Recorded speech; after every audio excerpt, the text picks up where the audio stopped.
Hello, what is up? Welcome to Software Engineering Concepts in Python right here on IL the General.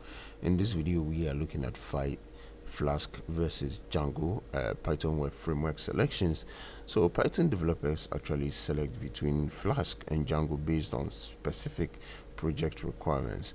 So Flask in itself is a lightweight micro framework with minimalist approach with few dependencies, providing core functionality while allowing custom tool selection. So Django is a full stack framework, comprehensive solution with built-in authentication, ORM, admin panel, and form handling. Flask uses Ginger 2 templates for simple prototypes, while Django actually offers integrated libraries with a steeper learning curve. So why would you choose between the two in terms of performance, flexibility, and framework?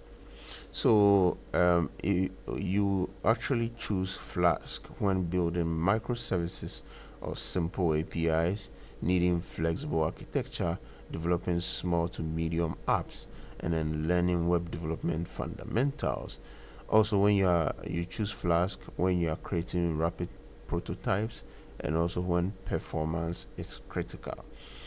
You choose Django when developing complex data-driven applications, when requiring built-in security features, also when working under tight deadlines, and also building apps with authentication needs, when you also need content management capabilities, and also when team collaboration is essential.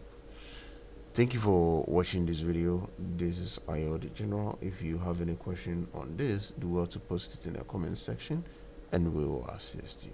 Thank you for watching once again.